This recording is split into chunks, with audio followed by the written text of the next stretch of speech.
अस्सलाम वालेकुम। Scene Vista में मैं आपको खुशामदीद कहता हूँ। मैं हाजिर हुआ हूँ एक नई कहानी के साथ। तो शुरू करते हैं आज की कहानी। ये मेरी दूसरी कहानी है जो इस ट्रक ड्राइवर वाले वाक़ये से भी पहले की है। उम्मीद है आप इसे जल्द से जल्द अपने सुनने वालों तक पहुँचाएंगे। ये बात उस वक्त की है जब मैं पहली बार हिंदुस्तान से कनाडा आया था। मैंने हाल ही में मुस्तकिल रिहाइश प्रॉम्बटन में ज़िंदगी के नए सफ़र की शुरुआत कर रहा था। अखराजात पूरे करने के लिए मैं वक्ती तौर पर फूड डिलीवरी का काम कर रहा था। उस दिन सख्त बर्फबारी हो रही थी, सड़कें बर्फ से ढकी हुई थीं और ज़्यादातर ड्राइवर्स ने वक्त से पहले ही लॉग आउट कर दिया। मगर मैंने सोचा कि मगरिब से पहले थोड़ी और कमाई कर लूँ, इसलिए काम जारी रखा। शाम 7:15 पर मुझे एक ऑर्डर मौसूल हुआ। ये ब्रॉम्पटन शहर के बिल्कुल किनारे जंगलों के करीब वाक़या एक जगह है। इसका नाम वाइट्सब्रोस पार्क है। हैरत की बात ये थी कि ऑर्डर एक छोटे से नामालूम हलाल रेस्टोरेंट से आया था जो गूगल मैप पर भी मौजूद नहीं था। कस्टमर का नाम सिर्फ फैसल लिखा हुआ था, ना कोई फ़ोन नंबर न टिप। मेरे दिल में शक हुआ, लेकिन चूंकि उस दिन की कमाई कम थी इसलिए मैंने बिस्मिल्लाह पढ़कर ऑर्डर कबूल कर लिया। वज़ू किया, खाने को गाड़ी में रखा और बर्फानी तूफान में निकल पड़ा। जैसे जैसे मैं मकाम के करीब पहुंचा, स्ट्रीट लाइट कम होती गई और बर्फ़ तेज़ी से गिरने लगी। GPS ने मुझे पुराने और तकरीबन वीरान घर के सामने ला खड़ा किया। उसका दाखिली दरवाज़ा एक टेढ़े मेढ़े लोहे के गेट के पीछे छुपा हुआ था। मैंने गाड़ी पार्क की, बाहर निकला। बर्फ़ मेरे जूतों के नीचे चरचरा रही थी। मेरे दरवाजे पर दस्तक दी मगर कोई जवाब नहीं आया। मैं वापस मुड़ने ही वाला था कि पीछे से एक धीमी आवाज़ आई, इधर आए भाई। मैंने पीछे देखा तो एक शख्स सफ़ेद कुर्ते में दरख्तों के करीब खड़ा था, पीठ मेरी तरफ की, बिल्कुल साकित। मेरे दिल में खौफ की लहर दौड़ गई, मगर मैंने खुद को संभाला और आहिस्ता आहिस्ता उसकी तरफ बढ़ा। आपका खाना, मैंने कहा। वो नहीं मुड़ा, बस आहिस्ता से बोला, तुम्हें पता है अभी क्या वक्त है? मैं ठिठक गया। ये वक्त है भूले हुओं के खाने का। फिर वो आहिस्ता से मुड़ा। उसका चेहरा इंसान जैसा नहीं था, आंखें अंदर को धसी हुई थी, चेहरे की रंगत कोयरे जैसी स्याह और मुंह अजीब हद तक खुला हुआ, जैसे किसी और दुनिया का मखलूक हो। मेरे हाथ से खाना गिर गया। अचानक तेज हवा चलने लगी और मेरे सीने पर एक अजीब दबाव महसूस हुआ, जैसे कोई अनजानी ताकत मुझे जकड़ रही है। फिजा में सरगोशियाँ गूंजने लगी और किसी अजीब सी लैंग्वेज में मुझे कुछ आवाज़ें आ रही थी, कहके, रोने की आवाज़ें और शैतानी हंसी। मेरी गाड़ी की लाइट्स दूर से झिलमिलाई। मैं भागा, बर्फ में फिसला, ज़मीन पर गिरा। तब पीछे देखा तो वो शख्स गायब था, लेकिन दरख्तों के दरमियान कई साए मुझे देख रहे थे। मैं गाड़ी की तरफ लपका। जैसे ही गाड़ी का दरवाज़ा खुला, अंदर बैठा, मैंने गाड़ी स्टार्ट की और सीधा मस्जिद की तरफ भागा। हाथ कांप रहे थे, दिल धड़क रहा था। उस रात नींद नहीं आई। 8वीं मंजिल पर रहने के बावजूद मुझे खिड़की पर दस्तक सुनाई देती रही। हफ्तों तक अजीबो गरीब वाक़यात होते रहे, कभी रोशनियों का झपकना, कभी नमाज में सरगोशियाँ, कभी साए जो पीछा करते। आखिरकार मस्जिद में एक सोमाली भाई अब्दुर्रहमान से मुलाकात हुई। उन्होंने कहा कि शायद कुछ मेरे साथ उस वीरान जगह से लौट आया है। हमने रुकिया किया, तहज्जुद में दुआएं मांगी, बखूर जलाया, तो हालात कुछ बेहतर हुए। आज तक मैं ब्रॉम्पटन से बाहर रात को कोई डिलीवरी नहीं लेता, और हैरत की बात यह है कि जो रसीद थी वो भी अगले दिन गायब हो चुकी थी। और बाज़ रातों को आज भी वही सरगोशियाँ खिड़की से सुनाई देती हैं। तुम्हें पता है अभी क्या वक्त है? तो ये थी मेरी स्टोरी। उम्मीद है आप अपने चैनल पर लाजमी शेयर करेंगे। बहुत शुक्रिया, आपने स्टोरी शेयर की। बढ़ते हैं एक और स्टोरी की तरफ।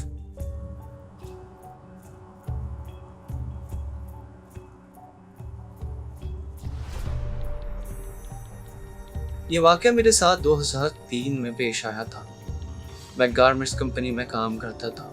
मैं आमतौर पर शाम 5 से 6 बजे तक घर आ जाता था, मगर उस दिन काम बहुत ज़्यादा था तो इंचार्ज ने हम 3 लोगों को रोक लिया और कहा कि थोड़ा देर से जाना होगा। हमने मान लिया। उस दिन कराची की हालात अचानक ख़राब हो गए थे और सारी ट्रांसपोर्ट बंद हो गई थी। हम लोग अपने काम में इतने मसरूफ़ थे कि वक्त का पता ही नहीं चला। जब हम घर जाने के लिए कंपनी से निकले तो सड़कों पर बिल्कुल ट्रैफिक नहीं था। तकरीबन रात के 12 या 12:30 का वक्त था। वो 2 लोग एक साथ चलने लगे क्योंकि उनका घर एक इलाके में था और मेरा घर अब्बास टाउन में। उस कंपनी से मेरे घर का एक शॉर्टकट रास्ता था जो मैं सिर्फ दिन के वक्त इस्तेमाल करता था। सर्दियों की रात थी, इसलिए शाम 6 बजे ही अंधेरा छा गया था। मेरा अल्लाह का नाम लेकर उस रास्ते पर चलना शुरू किया। उस रास्ते में एक नदी भी आती थी और वहाँ बहुत सन्नाटा होता था, और उस दिन तो काफ़ी वक्त भी हो चुका था। मैं चलता रहा। जब नदी पर पहुंचा तो मुझे हल्की सी आवाज़ सुनाई दी, मुझे आप आगे तक छोड़ देंगे।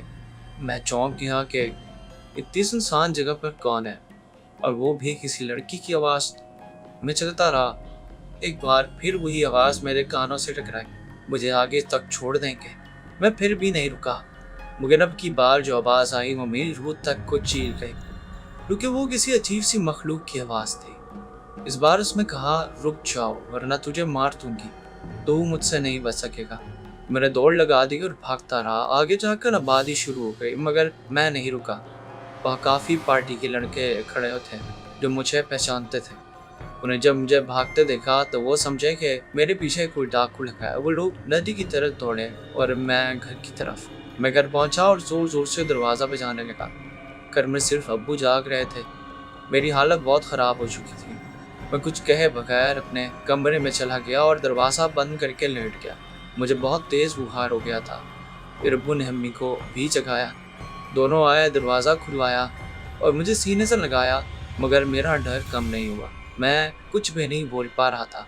जैसे तैसे सुबह हुई तो मेरे घर वालों ने मुझे इमाम साहब के पास ले गया। उन्होंने मुझसे सारा माजरा पूछा और मैंने सब कुछ बता दिया। फिर उन्होंने दुआएं पढ़कर दम किया तो मेरा डर कुछ कम हुआ और बुखार भी उतर गया। मगर वो जो 2 लड़के नदी की तरफ गए थे वो कभी वापस नहीं आए।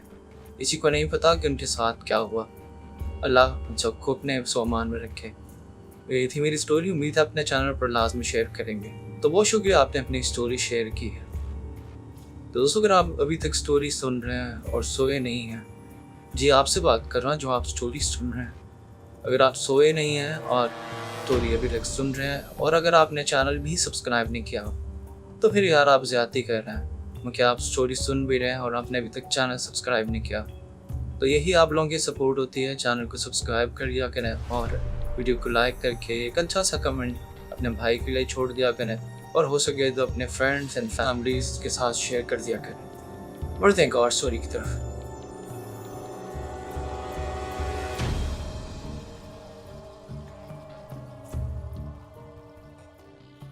मेरा नाम काशिफ है और मैं डेरा गाजी खान से 60 किलोमीटर दूर एक गांव में रहता हूँ जिसका नाम सखी सरवर है। मेरी एक दुकान है जो कि हमारे गांव से 30 किलोमीटर दूर वाक़ है। ये बात है दिसंबर 2024 की, जब मैं अपनी दुकान पर था, क्योंकि उस दुकान का सामान आना था जो अनलोडिंग करते रात के 10 बज चुके थे। मैंने सामान दुकान के अंदर रखा और दुकान बंद करके घर की तरफ रवाना हो गया। उस रात बहुत लेट हो चुका था तो मैंने सोचा कि मैं शॉर्टकट ले लेता हूँ। इस रास्ते में एक कदीम कब्रिस्तान भी था। मैं जैसे ही कब्रिस्तान के करीब हुआ तो मैंने देखा कि सामने कब्र को आग लगी हुई। मैंने ये देखा, मैं डर गया और आयतल कुर्सी पढ़ने लगा। अभी मैं थोड़ा सा आगे ही गया हूँ कि मैंने देखा कि बहुत लंबा साया मेरी तरफ आ रहा। मैंने फ़ौरन बाइक की रफ्तार तेज़ की तो मुझे महसूस हुआ कि बाइक लोड ले रही है और 35-40 से ऊपर नहीं जा रही। तभी अचानक मेरे कांधे पर किसी ने हाथ रखा। मैंने पीछे की तरफ देखा तो वही साया मेरे बाइक पर बैठा था। उसके खून से भी ज़्यादा सुर्ख आंखें। मैंने फ़ौरन आयतल कुर्सी पढ़ना शुरू की तो बाइक ने लोड लेना बंद कर दिया। और जैसे तैसे अल्लाह अल्लाह करके घर पहुंचा तो घर में सारे सो चुके थे। हालांकि इतनी सर्दी थी लेकिन फिर भी मेरे माथे पर पसीना आ रहा था। मैं जैसे तैसे सो गया, लेकिन रात को मुझे अपने कमरे के कोने में एक आदमी खड़ा नजर आया। मैंने जैसे ही बल्ब ऑन किया वो गायब हो गया। मैंने सुबह होते ही ये वाक़या एक आलिम को बताया तो उन्होंने मुझे तावीज़ वगैरह दिए। इसके बाद अल्हम्दुलिल्लाह सब कुछ ठीक हो गया। तो ये था मेरा छोटा सा वाक़या। अगर आपको पसंद आए तो लाजमी शेयर करिए। और शुक्रिया आपने अपनी स्टोरी हमसे शेयर की। बढ़ते हैं एक और स्टोरी की तरफ।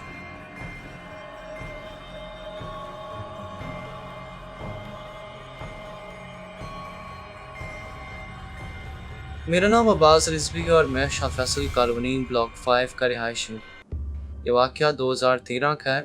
दिसंबर की सर्द रातों में से एक रात का मैं डिफेंस फेज़ 4 में एक ड्राई क्लीनर की दुकान पर बैठता था और रोज़ाना रात 8 बजे के करीब दुकान बंद करके घर चला जाता था।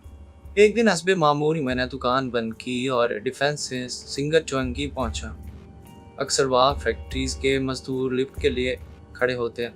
मैं सिगरेट जलाने के लिए रुका तो एक नौजवान ने मुझसे पूछा, भाई आप शाह फैसल कॉलोनी जा रहे हैं? मैंने कहा जी, बैठ जाए। सिंगर चुरंगी से शाह फैसल कॉलोनी का रास्ता लिंक रोड से होकर एक पूरी के नीचे से गुजरता है। वह नौजवान मेरे साथ बैठ गया। मैंने उससे चंद बातें करने की कोशिश की लेकिन उसने कोई जवाब नहीं दिया। मैंने बाइक की रफ्तार बढ़ा दी। जब मैं पुल के नीचे उतर रहा था मैंने उससे पूछा, आपने शम्मा की तरफ जाना है या अजीमपुरा की तरफ?